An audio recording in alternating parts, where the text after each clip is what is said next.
Bagaimana kabarnya semua Bapak Ibu yang terkasih? Baik, baik, baik. Baik-baik semua Baik, ya. Udah baik siap-siap Pak. mau tahun baru semua ya. Baik.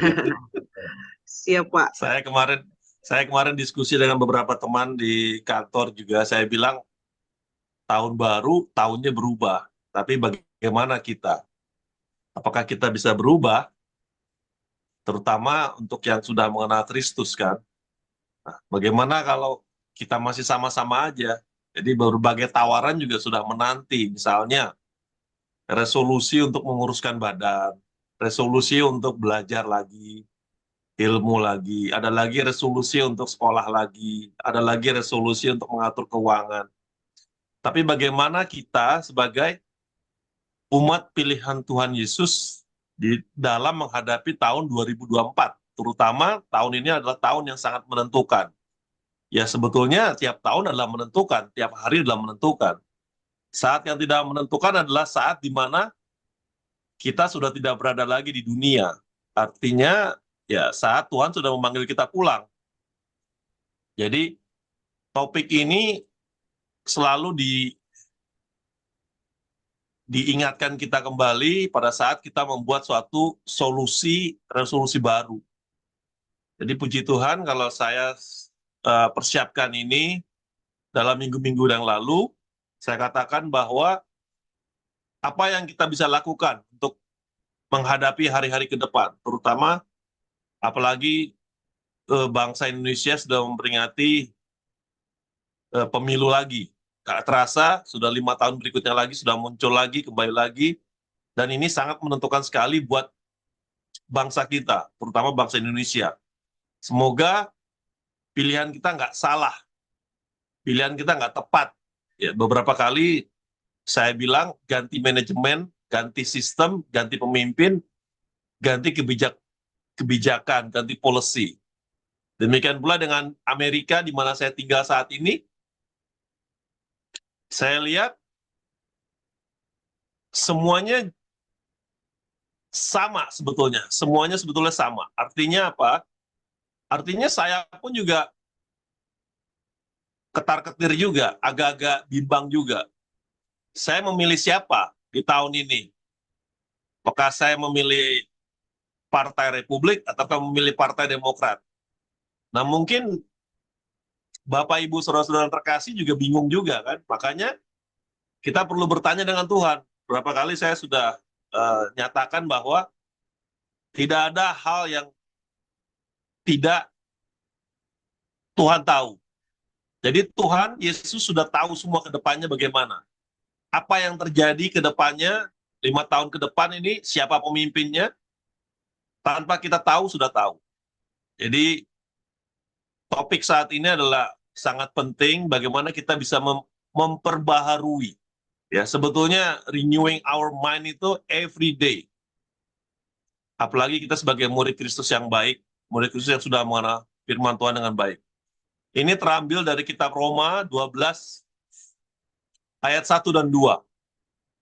Jadi saya bacakan yang bahasa Inggrisnya, and be not conformed to this word.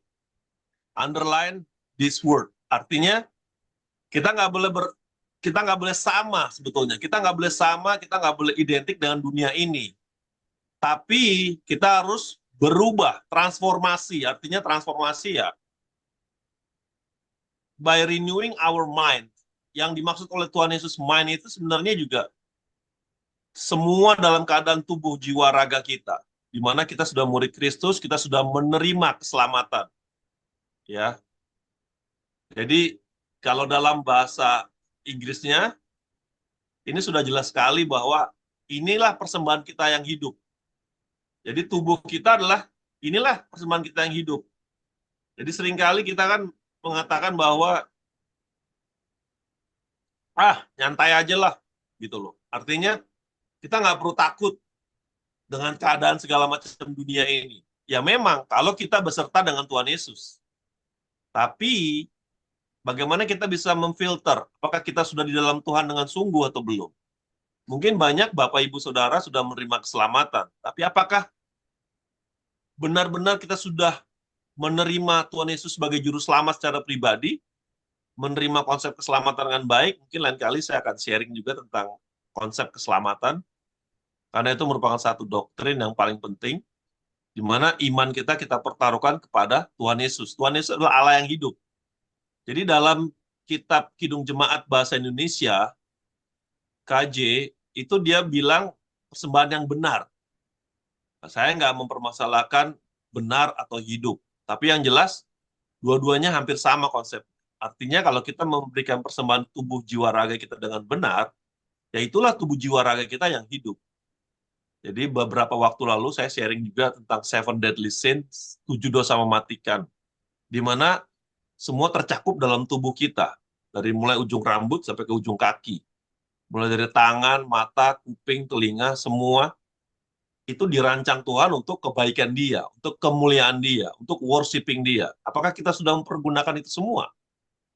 Gitu ya. Kembali lagi, nanti mungkin saya minta satu orang bacakan dari Roma 12 ayat 1 dan 2. Kalau ada yang sudah siap, mohon dibacakan, karena satu itu penting sekali. Oke, saya baca Pak ya. Ya, Karena itu, saudara-saudara, demi kemurahan Allah, aku menasihatkan kamu supaya kamu mempersembahkan tubuhmu sebagai persembahan yang hidup, yang amin. dan yang berkenan kepada Allah. Itu adalah ibadahmu yang sejati. Janganlah Amin. kamu menjadi serupa dengan dunia ini, tetapi berubahlah oleh pembaruan budimu, sehingga kamu dapat membedakan manakah kehendak Allah, apa yang baik, yang berkenan, dan kepada Allah yang sempurna. Terima kasih Pak Surbakti. Ya. Underline ya, garis bawahi ya. Kemurahan. Dalam kitab bahasa Inggrisnya kalau kita melihat mercy of God.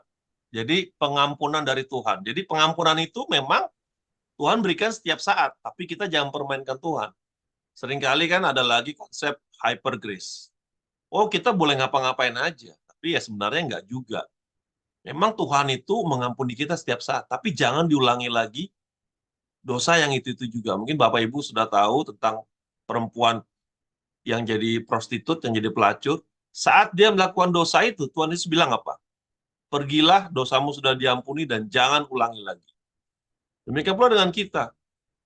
Ya, ini adalah sangat penting. Jadi judulnya adalah persembahan yang benar atau hidup, benar dan hidup. Benar artinya apa? Konsep kita dulu kita sudah benar. Ya. Kalau kita mulai dari sekarang tahun 2024, kita gunakan mata kita, telinga kita, hati kita, rambut kita, tangan kita, kaki kita. Jangan melangkah ke tempat-tempat yang nggak benar. Jangan melakukan tangan kita melakukan hal-hal yang nggak benar. Mata kita jangan menonton hal yang tidak benar. Jangan melihat yang nggak benar. Bibir kita, perkataan kita. Apakah kita sudah melakukannya untuk kemuliaan Tuhan? Mungkin kita sering gosip, sering ngomongin orang, mata kita sering memandang rendah orang lain, sering menghina orang lain. Ya, hati kita sering, mungkin bahasa sepupu kita bilang suuzon. Hati kita suka negatif sama orang, suka berpandangan jahat sama orang, ya. Itu termasuk adalah bagian dari tubuh kita. Ya. Di ayat yang kedua, itu adalah lebih jelas lagi. Janganlah kamu menjadi serupa. Bahasa Inggrisnya conform with. Artinya kita jadi sama. Jadi istilahnya, tadinya air bersih, kita kasih satu tetes yang lakmus atau yang agak hitam, jadi butek airnya, jadi nggak benar. Jadi kita sudah ditebus oleh Tuhan Yesus, sudah suci, tapi karena kita nggak benar, jadi rusak lagi. Ada kan pepatahnya bahasa Indonesia saya masih ingat, rusak apa nilai setitik, rusak susu apa nilai setitik, rusak susu sebelanga. Artinya apa? Ya karena kesalahan kecil jadi semuanya. Mungkin Bapak Ibu pernah dengar ya, kita udah baik, udah demikian terpujinya kita sama orang lain, tapi karena gara-gara satu kesalahan yang kita buat, orang lain itu mungkin nggak bisa terima kita. Jadinya jadi malah musuh. Nah, itu seringkali kita melupakan kebaikan yang berulang-ulang, tapi karena kesalahan yang sedikit, itu kita bisa lupa semuanya. Ya, jadi garis yang kedua yang paling penting adalah budimu, pembaharuan budimu. Bagaimana kita bisa memperbarui budi kita? Ya, underline lagi membedakan. Bedakan itu artinya apa? Kalau kita nggak intim dengan Tuhan, kita nggak discerning spirit, nggak tune in dengan Tuhan, kita nggak bisa tahu apakah ini benar, apakah ini salah. Kadang kita ditipu, misalnya ada banyak ya kasus-kasus tipu-tipu online, tipu secara dunia maya lewat WA, klik ini, akhirnya HP kita diretas, bank kita diretas. Kalau kita punya spirit, Roh Kudus bicara sama kita, jangan. Itu kadang sepintas kita, kalau kita mungkin benar-benar intim dengan Tuhan, kita bisa membedakan apakah itu suara hati biasa, apakah itu Roh Kudus yang bicara dengan kita. Ya, underline lagi kehendak Allah. Manakah kehendak Allah? Apa yang baik? Underline baik. Yang berkenan kepada Allah dan yang sempurna. Jadi hanya Tuhan Yesus saja yang sempurna. Dalam kitab bahasa Inggrisnya, kalau saya bacakan ya, ini adalah true and proper worship, penyembahan yang benar-benar true, yang benar-benar dan yang terbaik. Ya. Terus saya buat dengan hijau to test and approve. Ya. Ini udah ngetes, begitu di approve. Ya. What's God's will? His good, pleasing, and perfect will. Jadi menyenangkan. Nah, renungan yang saya mau bawakan pagi ini adalah bukan hanya tentang renewing our mind, tapi juga sekaligus kata-kata kunci adalah transform in God. Ya, kalau tadi conform, kita menyatu dengan dunia ini jadi sama, ini be transform. Kalau Bapak Ibu tahu transform artinya seperti apa? Kepompong itu bisa transform dari mulai yang jelek rupanya sampai dia menjadi bentuknya sampai menjadi kupu-kupu yang indah. Ya, mungkin spiritual transformation itu nggak hanya satu kali kata dalam kitab Alkitab kita ya, tapi semua diungkapkan. Itu dengan siapa? Dengan bantuan Roh Kudus tentunya. Ya, yang akan mengubah kita sedikit demi sedikit. Kalau Bapak Ibu ingat, mungkin pertama kali baru Bapak Ibu mengenal Tuhan Yesus, itu mungkin sedikit ya yang Bapak Ibu pahami. Tapi lambat laun, hari demi hari, bergabung dengan teman-teman seiman, mengerti firman. Ya, ada banyak orang yang baru jadi murid Kristus ya. Dari sepupu kita bisa menjadi pengikut Kristus, menjadi istilahnya murtad dari Islam menjadi Kristen. Dia itu banyak yang harus dipelajari dia. Bagaimana cara mengaktifkan Holy Spirit dalam jiwa hidup dia sehari-hari. Seperti saya nonton waktu itu, teman saya nunjukkan Nur Afni Octavia ya. Itu dia sampai nangis, bahkan dia sampai naik haji, dan di sana dia melihat Tuhan Yesus di sana. Saya makanya sempat bersaksi sama teman-teman, Tuhan Yesus ada di mana-mana. Jangankan di Mekah, di masjid, di mana kalau Anda minta dengan sungguh-sungguh Tuhan Yesus hadir, dia bisa hadir dimanapun, di depan mata Anda. Anda bisa melihat dengan tangan dia yang bolong. Asal Anda berdoa dengan sungguh-sungguh, Tuhan kalau Engkau ada, tunjukkan kepada saya. Ya, saya udah singgung tentang keselamatan. Itu yang paling penting konsepnya dulu ya. Setelah manusia menerima keselamatan secara Yesus, harusnya hidup dia tuh berubah. Kalau ibarat derajat dari 0, 180, dia bisa 180 derajat, bukan kembali ke 360 derajat lagi. Ya, dia akan menjadi ciptaan yang baru. Apa artinya ciptaan yang baru? Ya, artinya yang lama sudah berlalu. Ya, kita udah diciptakan dengan Kristus. Ya, dalam kitab bahasa Indonesia dikatakan kita tuh sudah artinya itu sudah dipersatukan. Artinya tadi kan karena kejatuhan manusia pertama kali, artinya kita sudah jauh dari Allah Bapa, dari pencipta kita. Setelah kita mengalami pengampunan, Tuhan Yesus mati di kayu salib, kita diampuni, kita bersatu lagi kembali, reconcile. Ya, artinya ya. Tapi kita nggak boleh kembali lagi ke belakang. Ya, sekarang fokus kita harus ke dalam Tuhan Yesus. Ya, jadi kita harus benar-benar berubah. Nah, saya sudah renungkan beberapa kali bagaimana nih caranya kalau kita memperbarui hati, jiwa, pikiran kita di tahun-tahun mendatang, di hari-hari mendatang. Ya, yang pertama ya, kita baca Alkitab. Baca Alkitab itu penting. Jadi bukan hanya baca kitab sebagai sambil lalu ya, tapi dalami. Kalau dalam bahasa Inggrisnya meditate. Ya, bukan hanya baca-baca kosong. Anda tahu kan, kalau Anda baca-baca kosong, udah baca ya udah, Anda nggak ngerti artinya.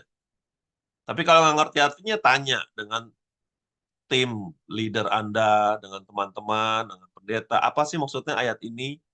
Ya, makanya ada banyak perdebatan tentang firman Tuhan dari sudut pandang mana dia memandang.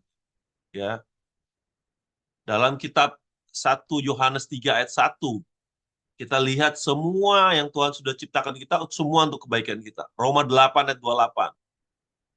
Kalau kita mengerti konsep Tuhan, kita akan mengerti. Kenapa ya Tuhan berikan saya ini? Ya, kita mengerti setelah lama. Misalnya setelah setahun, 2 tahun. Oh, dulu saya gagal di sini. Rupanya Tuhan ingin saya ke sini, ke sana. Nah, yang pertama itu ya. Yang kedua adalah setelah kita membaca, kita bisa bermeditasi. Meditasi artinya kita renungkan sambil kita tanya dalam kehidupan kita. Ya, lakukan apa yang firman Tuhan perintahkan kepada kita. Jadi jangan hanya membaca secara kosong. Ya, jadi contohnya seperti dalam kitab Mazmur 1, 2, sampai 3. Ya, kalau kita bermeditasi dalam Word of God, dalam firman Tuhan, kita mau nggak mau jadi mengerti tentang firman.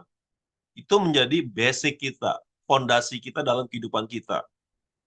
Karena kan Bapak Ibu tahu ya, kehidupan ini sangat korup, artinya sangat sudah tidak benar, sudah jauh mundur dari apa yang sudah Tuhan canangkan untuk kehidupan kita.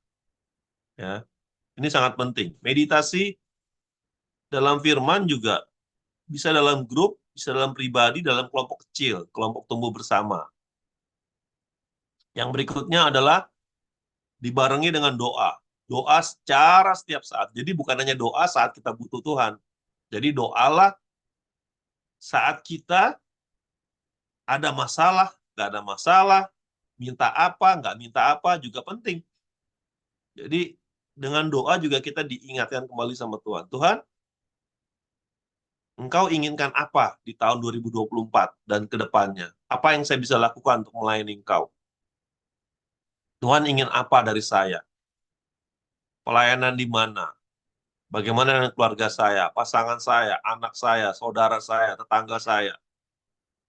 Ya, karena ini adalah nafas kita.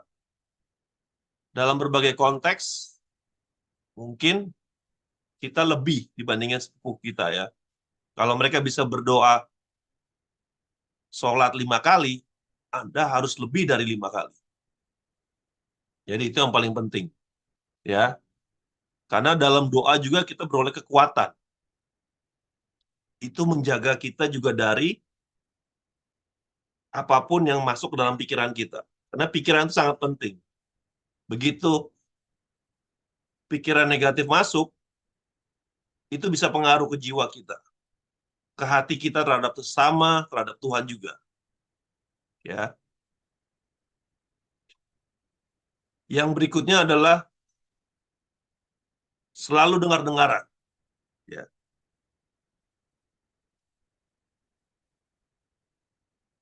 Kadang Tuhan pakai orang-orang terdekat kita untuk bicara sama kita. Pendeta, teman-teman yang kasih tahu kita, hey, kamu jangan begini, begini, begini, begini. Nah, ini adalah sangat penting untuk kita bisa mendengar suara Tuhan. Kadang saya juga pernah, saya bisa bedakan antara suara Tuhan, suara dari misalnya pasangan Anda, atau Roh Kudus bicara dalam hati Anda. Jadi, kita mau terbiasa dalam tahun-tahun berikutnya, hari-hari ke depan, bahwa kita bisa benar-benar dengar-dengaran, dan kita bisa peka, oh ini suara Roh Kudus. Jadi ada beberapa teman yang mengatakan bahwa kalau suara Roh Kudus itu diulang-ulang, berkali-kali. Seperti misalnya mau jalankan bisnis. Kalau kita dengar-dengaran Tuhan, Tuhan kasih tahu, oh jangan, oh begini, oh ini, Tapi kita juga tanya, Tuhan, apakah ini benar? Langkah saya. Diskusi dengan Tuhan. Ya, termasuk dalam pengambilan keputusan, keputusan apapun. Ya. Nanti Bapak Ibu bisa baca di kitab Yakobus 1 ya. Yakobus 1 mungkin Pak Surbakti bisa bacakan, 22 sampai ke 25.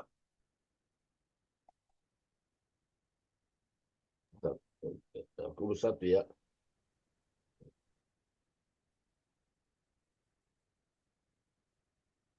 Yakobus 1 ayat 22 ya. 25. Oke. Saya baca ya. Tetapi hendaklah kamu menjadi pelaku firman dan bukan hanya pendengar saja. Sebab jika tidak demikian kamu menipu diri sendiri. Sebab jika seorang hanya mendengar firman saja dan tidak melakukannya, ia adalah seumpama seorang yang sedang mengamat-amati mukanya yang sebenarnya depan cermin.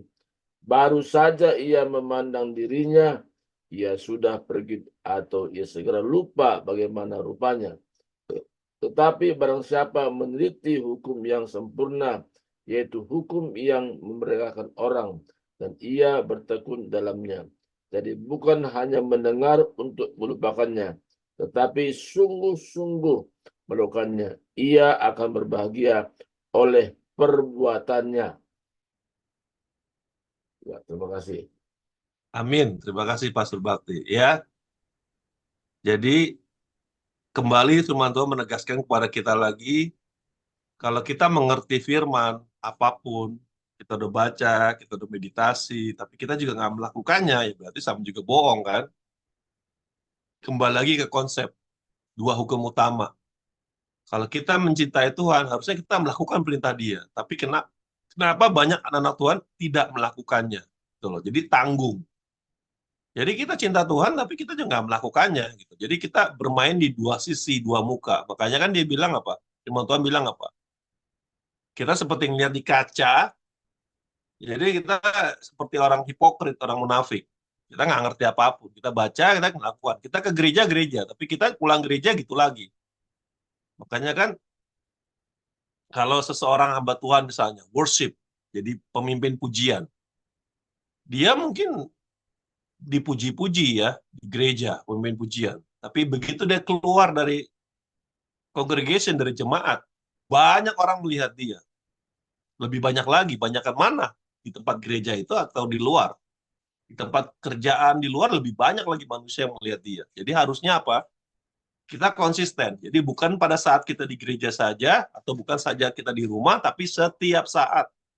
Constantly. Ya. Yang terpenting juga, saya sudah singgung tentang kedekatan kita, intimacy with God. Kalau kita intimacy bukan hanya kita dengan pasangan, dengan keluarga, dengan anak ya. Tapi ini adalah harusnya nomor satu. Di mana kita adalah anak-anaknya. Gitu loh. Harusnya kita sudah dekat dengan Tuhan. Sedekat-dekatnya, seintim-intimnya. Supaya apa?